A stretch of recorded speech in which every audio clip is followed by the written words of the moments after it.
Okay, so we're talking about water contamination, different types of pollutants, and we said that there are pathogenic microorganisms, there are inorganic pollutants like arsenic and lead and mercury and that sort of thing. And then the third category are organic chemicals.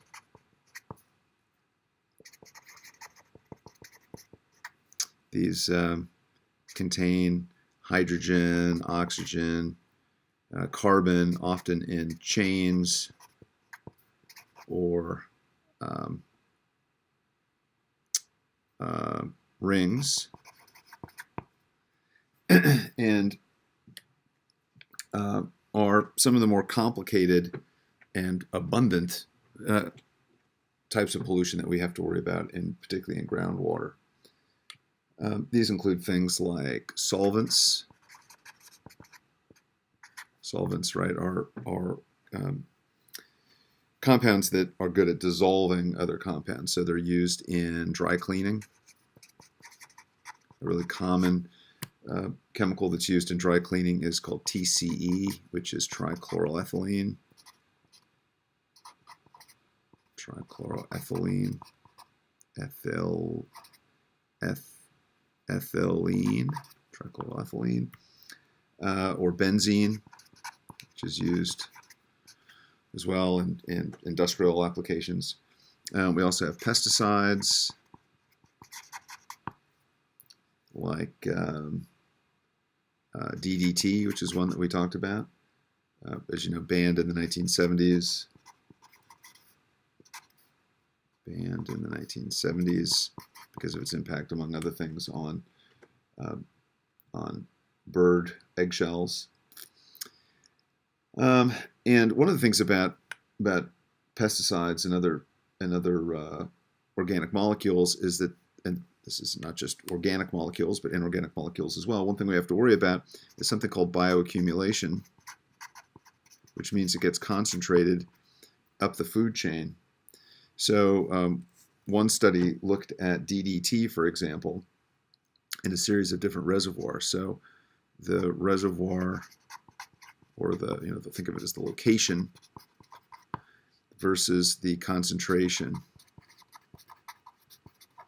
of DDT, and found that in water, the concentration of DDT, this is in parts per million, was 0.00005 parts per million. In plankton, planktonic organisms living in that water, the concentration was 0.04 parts per million. In the small fish that ate the plankton, the concentration was around 1.0. In the larger fish that ate the small fish, the concentration was about 2.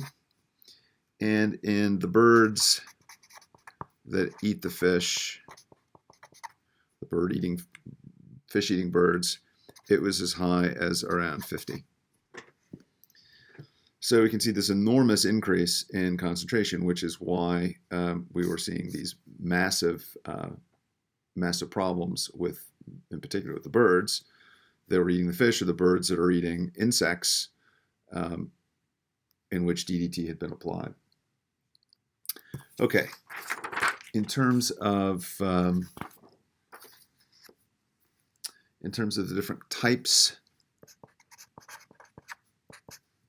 of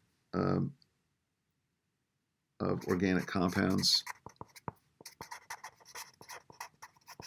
in terms of organic compounds related to pollution, we generally break them down into 4 categories.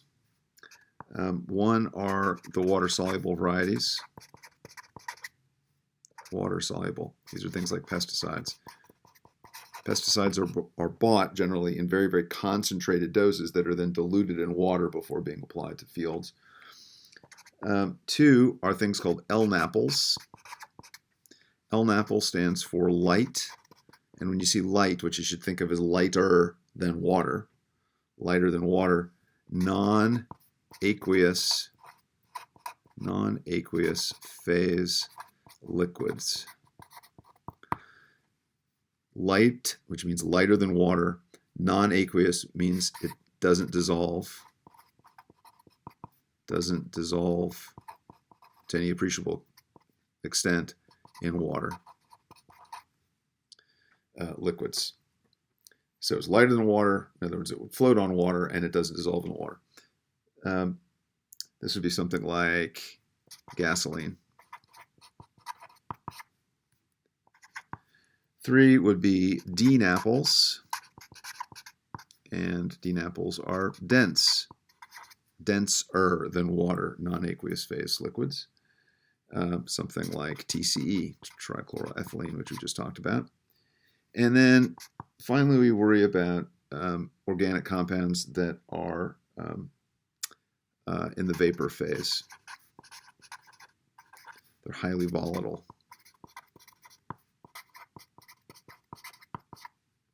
So if you expose them to the air, they want to evaporate, right? All right. So each one of these things has a very, very sort of different impact in how we're going to deal with it. And I think what I'll do is I will stop here and come back and talk about that in a separate